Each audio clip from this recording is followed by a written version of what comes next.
Nice. Sit with it, sit with it, sit with it. Let it regulate. We've done a workout, so there's a little bit of a... Oh, jeez. There we go. Get on the sign. Farm fitness, baby. CrossFit. It's not CrossFit, it's farm fitness. Michelin star, sourdough, open top sandwich we call it. I might regret this in a minute when Andrew Tracey's making me hold my breath and do stupid things. Doing right? Yeah, good brother, you? Yeah, real good, real good. We haven't fit this, I've not been it. Yeah. We're here at Farm Fitness, Jacko with Andrew Tracey, aka AT, and we've done a workout, we've recorded a podcast. The podcast was a flowering of just a natural conversation. It's very spontaneous. Very spontaneous. Yeah. See, I'm training for the Snowdon 24. He's training for a thing that you can't talk about yet or wanting to talk about yet. It's not dissimilar from yours. It may involve a or numerous mountains potentially, who knows. Anyway, we're putting into play some of the different breath training practices that we both utilise and having a bit of a skill swap, shall we say, in terms of our training sessions. So trading tips, talking shop.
sit with it, let it regulate. CO2 panic.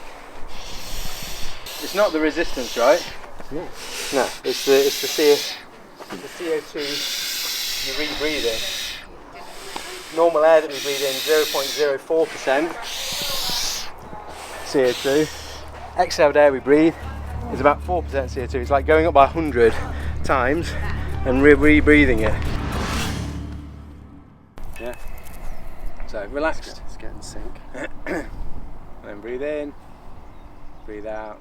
After a normal exhale, count in your head number of paces you do, but every 10 paces, roughly, we'll just increase the pace. So we start walking, then we'll go fast walk, and then turn into a bit of a And we're on the breath hold with a normal exhale, yeah?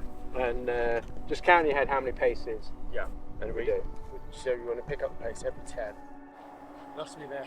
Right. We'll just recover. Post breath hold. Great time to go, how can I use that control of my exhale and good mechanics to get me back down to nice and comfortable with my breath.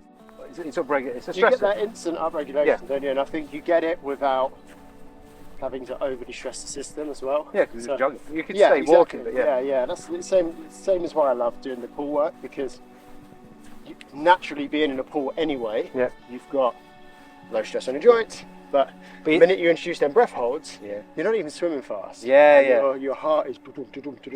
And there's like, this is beautiful for it, because like the more. So we talk about before we started rolling, me being terrible at holding my breath underwater. That was probably about 30 seconds or something like that. I'll struggle to hold my breath for like 10 seconds underwater. Yeah. And then like you finish, and you've done me there, and like I was still fine to go.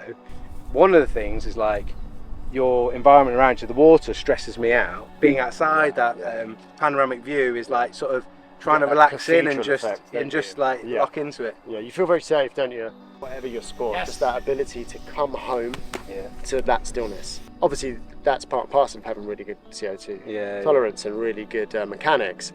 But more than how long you can hold your breath, I think the skill that's transferable is how quickly you can come back to stillness. Because that's the thing, isn't it? That's whatever sport you play, if it's stop-start, like having that ability to just be like, okay, I'm here, let's bring it down, let's down-regulate. You're trying to expose yourself to some hypoxia, some high CO2, and upregulate the nervous system ready for the session. When people are learning for the first time, start with something simple like walking isn't stressful. Yeah. Whereas you add them in like lunging or squatting, it's a different soon adds up. kettle of fish. That's why I like doing the carries. 2 and 1. That's something I've done. Most breath holds I've done have been walking and jogging and done it. But like, we'll do some later, like just carrying some kettle, like you'll see, it will just completely change. Yeah, like we were talking about doing stuff like the 24 hours earlier, you're going to hit that point where it does start to become really horrible. And I think actively seeking out actual CO2 build-up gets you ready for it, right? Because you're like, well, I know what this is. The carries felt like the rest, because you don't have to try and breathe for a minute. Yeah. You know, you've got a minute of not trying to resist the mask. Rather than fight it, which makes me lose it, if I relax into it, all that horribleness and the stress and whatever the sensations about panic and suffocating or whatever you think you're feeling, when you relax into it, you can go much further. And you learn that, like, whenever you think you can't hold, like I was with a guy this morning, it was like his first session with us, and it was like, he did 40 paces for the first time. And it was like, explaining what it is that's going on, but also saying, like, I promise you, you can go further. Yeah. And like, he recovered his breathing within 3 breaths, but he thought it was like, I can't do any more than that. Well, I know from this, and the fact you could recover in 3 breaths. That's what I mean. You haven't, right? But I know that's what it feels like. So there's this psychological bit that plays. And as soon as you start, you sort of get rid of the ignorance of not knowing what it is, and then you can look at it for what it is. And I think that's what's so important. Instead of it just being this nebulous sort of conglomerate of horrible feelings, you go, well, I'm just bouncing off the red line of my CO2 tolerance. Yeah. Well, what's the worst that can happen? Well, the worst that can happen is I involuntarily take a huge inhale. And we know that happens because that's how people drown, because they do a big inhale underwater. The worst thing that can happen is I push it so far that without any conscious effort from me, I just go... As long as we're not in water, it's fine. Exactly. Modified on, like, Warren's the French scientist that does like a lot of breath holding in sports. We're going to do 2 sets of 5. 1 set is going to be with the sports mask. I'll go with it first because it's pretty fun for me, and you can have it for the second one, so you've had the first one to that third. Inhale, exhale. So start on the exhale, normal exhale, and start the breath hold. Then pick up, walk. The task is to get to the end and put them down. Finish the breath hold. You regulate your breathing as you finish the distance with nasal breathing. Then put them down. Right. And it may be, if the 45 seconds is like fine, we drop it to 30 for... You're obviously getting the lung adaptation you want, but if you can do it under duress, less the breathing mechanics, less the actual load, but more just fighting that knee-jerk reaction. It's like anything, the minute you go into an unfamiliar, stressful situation, the first thing you notice is, and it's the same thing, isn't it? It's exactly the same thing. The breath, I think, becomes such a powerful anchor, especially in movement like this. The more psychological side of it and the physiological side of it overlap so well, because there's always a way to have correct breathing mechanics in every movement you're doing, right? And if you can come to that place, it gives you such an anchor of not letting, for instance, like, you said we're doing a squat there, so you're doing your inhale, you're sucking in air at the top to create good sort of intra-abdominal pressure, holding it on the way down, explode on the way up. And instead of this narrative of, oh, I'm squatting a big heavy tire, my legs are like jellyfish, all you need to do is come back to that in at the top, explode out, in at the top, explode out 2, in at the top, explode out 3. And I think that anchors you in, and it stops that anxiety. It's just imagination gone wild, and it stops that anxiety of your mind just going, of all the but my legs, but if I just go slower here, if I just break it down here. Instead, it's just in at the top, explode out 1.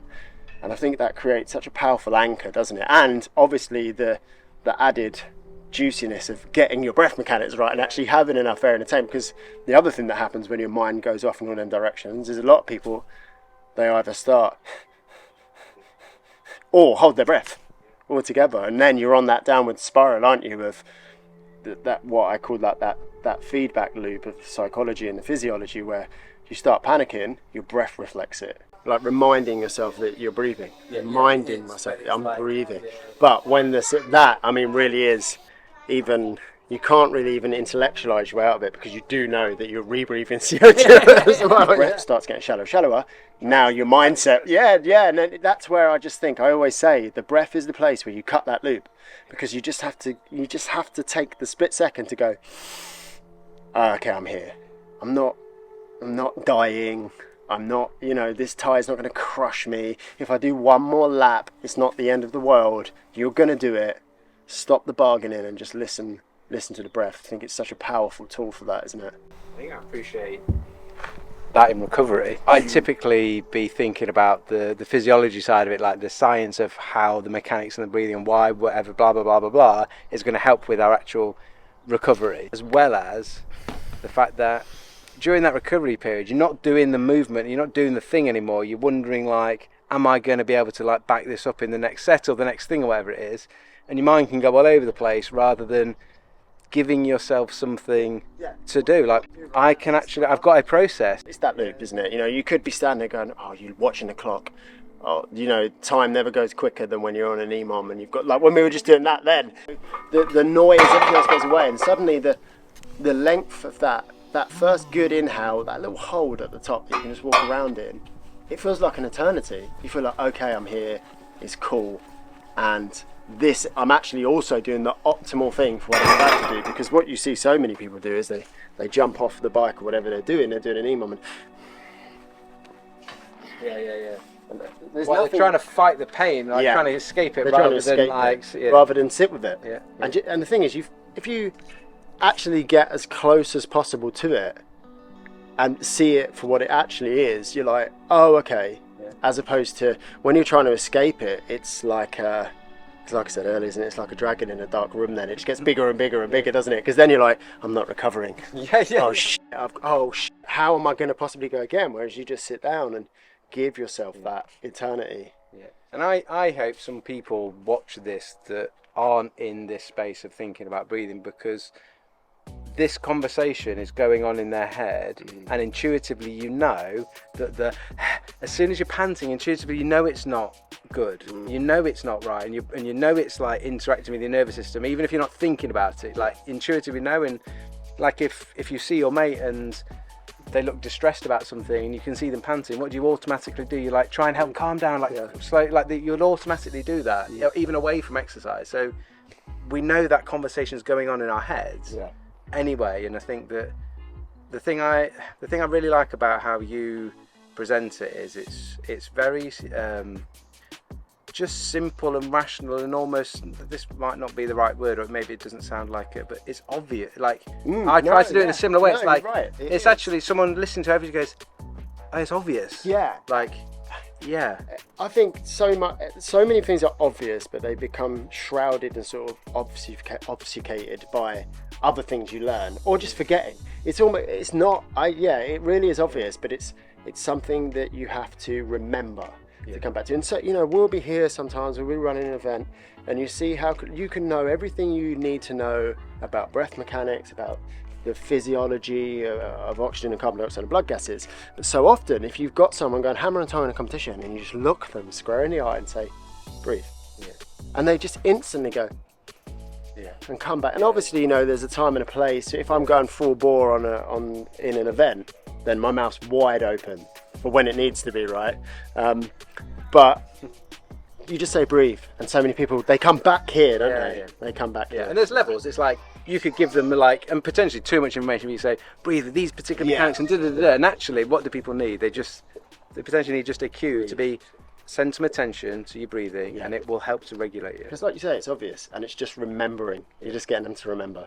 If they want to reach out to you, want to connect you on whether it's training, whether it's meditation, like where's a good place for people to find Instagram. There's the big shop front is Andrew.Tracey on Instagram. Or just like put my name into Google. There is a South African musician called Andrew Tracey, but I think I'm just edging. You're the Andrew Tracey. He's just Andrew Tracey. I'm sure he's amazing. I've actually listened to some of his music just to be like, oh, hey, cool. You do some Google ads on his name. Yeah. I think I've got slightly better SEO now. But we're in a war that neither of us actually knows, or I doubt he knows. He knows what's happening. Yeah. Just Google it. But yeah, theandrew.tracey on Instagram is where I'm at. Yeah. Awesome.